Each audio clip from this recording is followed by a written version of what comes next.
Ladies, gentlemen, legends, welcome back to another episode of the Pure Ambition Podcast. Today's episode is titled How I Healed My Relationship with Fitness. And the reason that I decided to do this episode was because it's been heavy on my heart recently, just reflecting on how fitness has amplified my life, but also the things that it took away from at certain points in my life and how it became this need for validation. Like I was using fitness as a way to try to get validation from my friends, from other creators, from other coaches, other trainers, other people on the internet, from people who are following me, for people who are in my inner circle. For whatever reason, I felt like fitness was my identity, and that if I wasn't as fit as possible, then I was a loser. I was a beta, as the kids would say today. So that got me into some trouble from a health standpoint. And at the time I'm recording this, I just released an Instagram post about this too, talking about how there's a difference between being fit and being healthy. And for me, I had an unhealthy relationship with fitness. And guess what stopped that? I had a cardiac arrest. So for me, I had to start from ground zero. I wasn't able to do anything for a few months. I couldn't even do breath work because it was so painful from the surgery, having the defibrillator put in my side. And the week before I had cardiac arrest, I actually signed up for the CIM marathon, where my goal was to go into this 12-week marathon prep. And I was going to try to set a PR. I was going to try to go for sub 3 hours in the marathon. And at the time, I really didn't need to be getting into a marathon prep, to be honest. I was getting that itch. I was getting that urge to do it because, again, I saw all my other friends who were doing these races. They were setting PRs. And for me, I was focused on getting healthy, getting strong again, getting my hormones balanced, just establishing some sort of balance in my life because there is really no such thing as balance. You go through seasons of imbalance if you're in the midst of trying to PR a marathon and you're really, really dedicated to that. Chances are your social life isn't going to be balanced. Your work life isn't going to be balanced because you're prioritizing that one thing. And that's okay. Same thing goes for if you're building a business. Chances are other areas of your life are not going to be balanced all the time. But how do we adapt and grow and be able to continue to move forward is we come back to balance, and then, you tip from imbalance for a while, and then you come back to balance, and then you tip the other way for a while. So you can stay out of balance, but you can't stay there for that long without having to return to that center ground, that homeostasis. From a physiological standpoint, homeostasis is that state of balance. We come back there before we try to move forward. And for me, athletics was always an escape. That was always my obsession as a kid. Like I was out hooping for hours and hours a day. I would play baseball. I would pitch against the fence for hours, calling my own balls and strikes. I would play wiffle ball by myself. I would have full on football games with myself. I would throw the ball up and sprint across the yard and, catch it because I was the only boy in my age in my neighborhood growing up. So, I was doing what I could because my brothers love them to death, but they were more of they like to skateboard and do those kind of things versus actually playing sports. So a lot of times I was by myself, but everything from hitting hundreds and hundreds of balls off of the tee in baseball every day, or running sprints across my yard, or getting up 150, 200, 500 free throws in my driveway in basketball as a kid, like whatever it was, I would just use that as my escape because I could put in the work and I could see myself getting better. And I had no real other obligations as a kid, so I could just use all my free time for that. And then as I got older, I started lifting weights when I was 13 or 14, eighth grade going into ninth grade.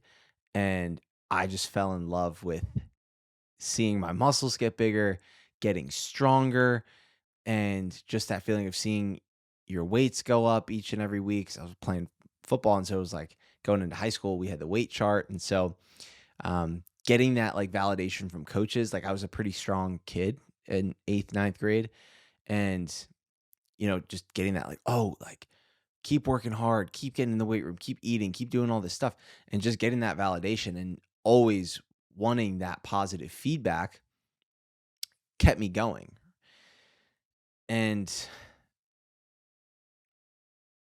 I've been kind of vulnerable about this, but at certain points, but maybe I haven't told the story enough, but I had a lot of traumatic things go on as a kid, and I love my parents to death, but their divorce when I was in seventh or eighth grade really, really weighed on me a lot. And I'm the oldest of four kids, so I felt like I was being pulled in both directions, and I didn't like conflict as a kid either.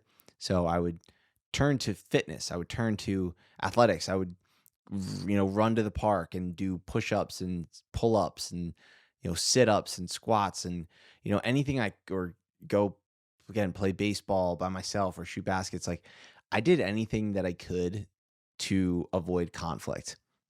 And I was reflecting on this recently when I was building my business in 2022, both my personal training business and Upspace, which is the startup that I'm a co-founder of. Anytime things would get difficult, I would find myself going to the gym or going for a run or doing yoga or doing something that, yes, is a good release and is a good vice as opposed to like drinking or smoking or eating unhealthy foods. But it came to the point where I was just working out anytime I had to face any conflict in my life. So that was not a healthy thing.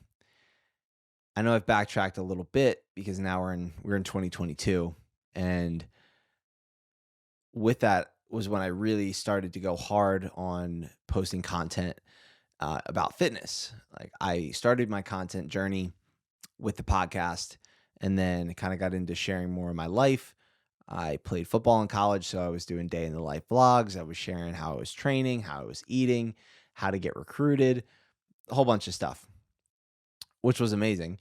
But then as I got into personal training, nutrition coaching, and into the startup world, and just being in this world of health and fitness, like I didn't know how to stand out. I didn't know how to create content that was going to give value to people, that was going to help people on their journeys.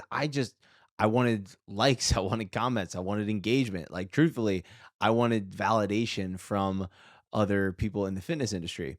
So what did that lead me to do? That led me to overtraining, trying to be as fit as humanly possible. And what I didn't know is that eventually you're just going to run yourself into the ground. I got into running when in like shortly after that in 2022. I was doing it here and there. Again, kind of just as an escape. Anytime I would face something difficult, I would just catch myself going out for a run versus actually, okay, how do I just grit down and get through this? And as I started running, that was the first time that I actually started to see some traction in my content. After 2.5 years, I've been posting like pretty much every day on one platform or another. But it wasn't until then, it took me 2.5 years to get to like 10,000 followers. And it only took me like 3 months to go from like 3,000 where I was at to like 10,000. So once I started getting really dialed in on the content that I was creating and who I was speaking to, I was talking to beginner runners. I was really just sharing my journey as a beginner runner, and people could relate to that. And so that was the first time that I started to actually get some, positive feedback, a positive feedback loop on my social media. And I knew who I was talking to. So I was creating for, like I said, beginner creators who were trying to run their first race, their first 10K, their first half, their first marathon, because I was in that. I was training for my first marathon myself. But again, it created this unhealthy relationship with fitness where I was trying to either prove something to somebody or I was running away from something.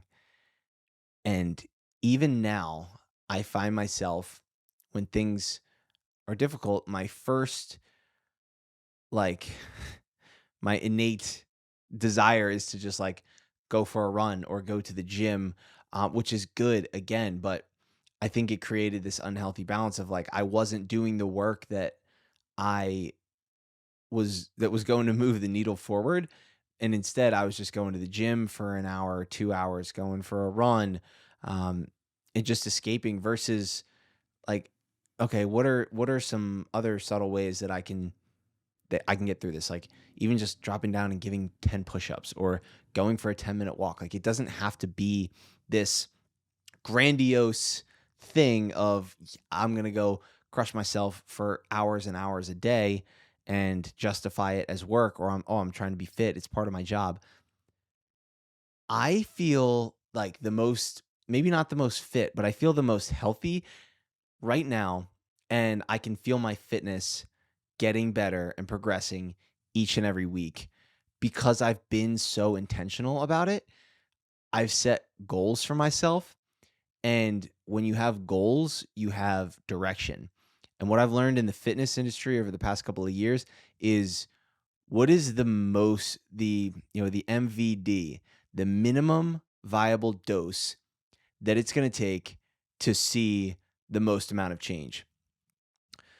Contrary to popular belief, and I think the biggest proponent of this was, God rest his soul, Kobe Bryant, one of my favorite athletes of all time, one of my biggest inspirations.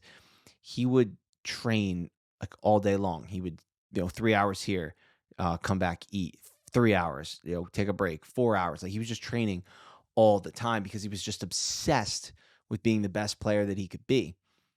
As he got later into his career, he opened up and talked about how he learned that, okay, maybe I shouldn't be sleeping 3 hours a night. Like I'm about to sleep like 8, 9 hours a night because he understood the value of recovery and just doing the most, like showing up for whatever training session you have with the utmost intention because one, that's his job. But like for us, we don't need to be training for 3, 4, 5 hours a day unless we're just trying to get to the CrossFit Games or we're trying to, we're training for ultra marathons and this, that, and the other. Because even being around some of the top best athletes in the world, some of the people that I've met, they train really hard for, an hour, maybe 2 hours a day. And then they're hyper focused on recovering because they're not trying to win the war in a day. They're just trying to win the battle, right? They're just showing up and they're getting done what they need to get done. They're getting their training session in, but they're also fueling around the clock. They're sleeping well. They're supplementing properly. They are taking time to wind down, whether that's prayer, meditation, reading, journaling.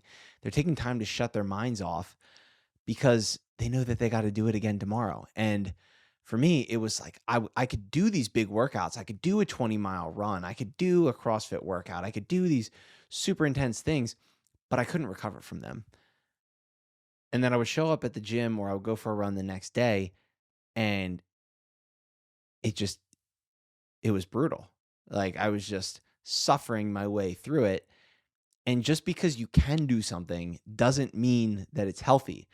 I said that in a post recently, and it's just been weighing heavy on my mind. It's just because you're able to do something. Could you go run 20 miles a day? Yeah, you probably could. Or maybe it's not 20. Maybe it's 10 miles a day. It's still a lot of miles. Could you do that? Yeah, but is it the most healthy thing that you should do? Probably not. Right? Probably not. So for me, I had this unhealthy relationship with fitness that ultimately I think the cardiac arrest was the biggest reset that I didn't necessarily want or ask for, but looking back on it, I think it was God teaching me a lesson that hey, you're going really fast right now. And what you should be doing is taking a step back and listening to what are the plans that I have for your life?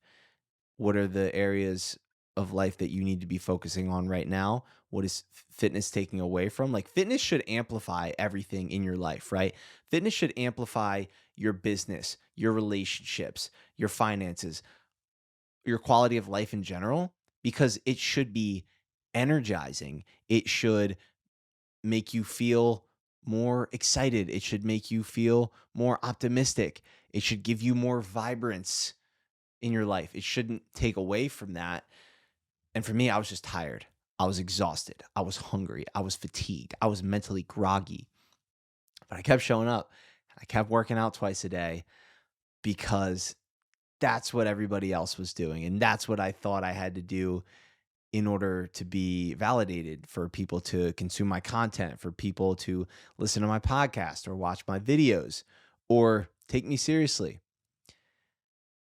Ultimately, I want to use fitness as a way to get out and explore. Like, I just had the freaking most unbelievable trip climbing Mount Kilimanjaro. Like, you have to be fit to do that. Like, you have to be fit to go run in, a race, or even just to go, run on a beautiful beach, or through the mountains, or do whatever you want to do. Like, go do an open water swim, surf, play pickleball, whatever it is. Like, you need fitness to do that.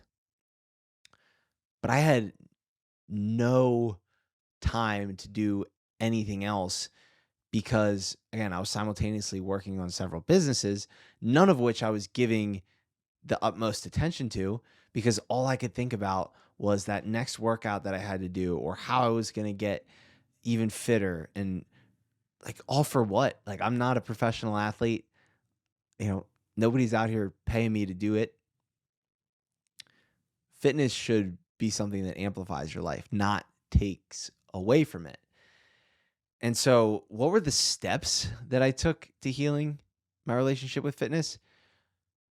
One is just putting my ego to the side and really just understanding that, like, there's nothing I could do. Like, I couldn't run, I couldn't lift. Like, the surgery was intense, and I knew that I was going to get back to training again, but I didn't know when. I knew it was going to be a couple months.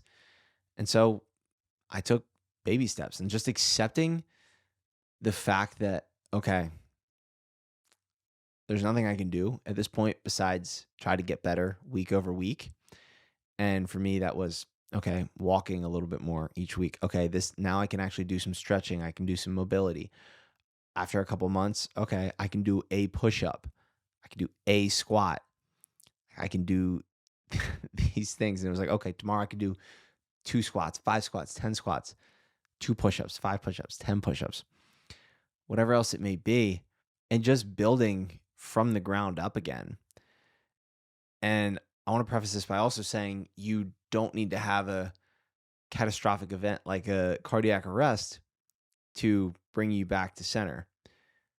But I do think it's important to take inventory in your life of, what is the role that fitness plays?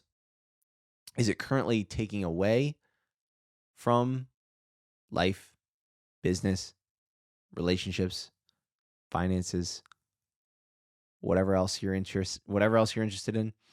Or is it serving those things? Because I was training twice a day. Now I'm training once a day.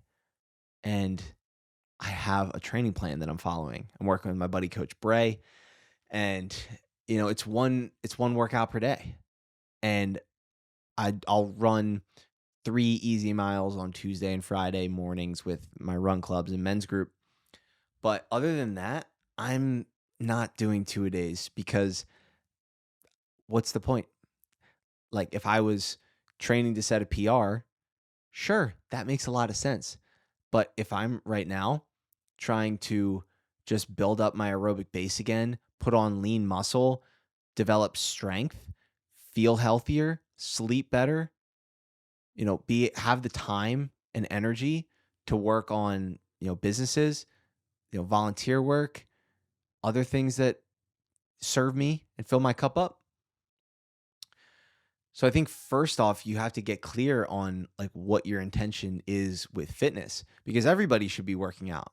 And I don't even like the term working out. I like the term training versus working out because when you're working out, it's just like this passive thing. It's like, "Oh yeah, do you work out?" Yeah, but it's like, "No, do you train?" Like athletes train. Like people who take it seriously, they train.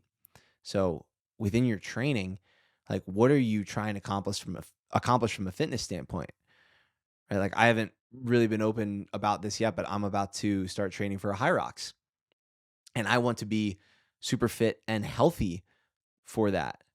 And that means not overdoing it and trying to do 2 workouts a day like I see a lot of people doing. Like they probably have built up the volume that they're able to do that and still be able to recover, not wreck their hormones and be okay. Like for me, again, I started back at ground zero and I had to get really clear on what my intentions and my purpose was with fitness. So for 12 weeks, my purpose and my intention was to get ready for Mount Kilimanjaro and then also make sure that my body was strong enough and mobile enough to do that. So what was I doing? I was doing a lot of rucking and then I was doing a lot of functional strength and mobility, putting my ego to the side when I was getting invited to go do these track workouts or these CrossFit workouts or these high rock style workouts, whatever it may be.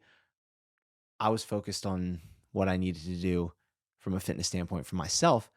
And then now I am able to say yes to those things because I said no to them when I needed to. I'm now able to look forward to those things and actually be able to do them. So healing my relationship with fitness stemmed from actually when I was a kid. Now that it all comes full circles, I avoided conflict as a kid with athletics. And then as I got a little older, I avoided conflict with fitness. And I enjoyed the feeling of like breaking my body down and seeing it get stronger. And while that's a good thing, that's what fitness is meant to do. It's not supposed to be at the detriment of every other area of your life. And so I started to think about, why haven't I made the progress on this project for the podcast that I wanted to do, or the YouTube, like YouTube video I wanted to create, or the people that I wanted to meet up with, or read this book. Like it was because I was always filling that time with fitness. And I finally got to a point where my body shut down on me and I literally almost died. And so that for me was the point of, okay, we're starting over here. And what do you do when you start over from a fitness standpoint? It's like, one, control what you can control, right? Focus on your food, focus on your sleep, focus on eliminating as much stress as possible. And then movement, as much as you can do, do that in a way that serves you. You don't have to overdo it because it's not going to do anything besides be a detriment in the long term, right? So I look back at all my biofeedback, my my sleep, my energy, my mood, all of it was not great. And then now I feel like I am just so excited each and every day. I wake up, I'm not mentally groggy. I'm looking forward to the workout that I have to do that day. I get to do it. I don't have to do it. I'm not thinking about the next workout that I have to do that afternoon. I'm just thinking about doing each session that I do with the utmost intention. I'm fueling properly. I'm sleeping, not prime, not the best every night, but doing the best that I can, controlling what I can control from what I'm putting in my body, trying to downregulate as much stress as I can to keep my central nervous system calm. And then when I get to the gym or I go on my run, I am dialed in on that thing because it's the only thing that I have to do that day. And then I'm going to focus on recovering. And that is what's going to help build fitness, because you're not going to become the athlete that you want to be in a day or a week or a month. It takes months, even years of just little by little being consistent, where you're able to build up the volume, you're able to ramp up the intensity and be able to keep coming back the next day. Because that's what it's all about at the end of the day. Is fitness is a way for us to explore the world. It's a way for us to grow as people. It's a way for us to bring people together. It's the freaking biggest catalyst for growth. And it gives you this feeling of such empowerment.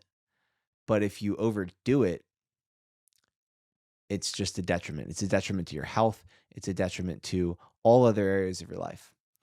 And so for me, my intention with fitness is I want to be fit enough to go out on the runs or go to the gym with anybody or go, climb a mountain or go run on a beach and just be able to live and do a variety and a multitude of different things that amplify my human experience. And right now, that looks like really, really focusing on other areas of my health, like sleep and nutrition and mindset and eliminating stress, and obviously fitness. Like exercise is one of the non-negotiable. Like it will get done. Like that is a non-negotiable for me.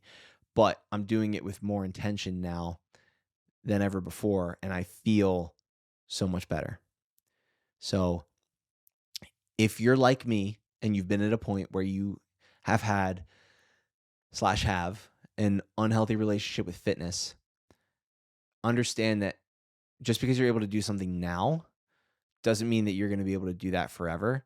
And I want to be like sprinting up mountains when I'm 70, like, playing football with my grandkids when I'm 80, like biking, swimming when I'm 100. Like, I want to be doing this as long as possible.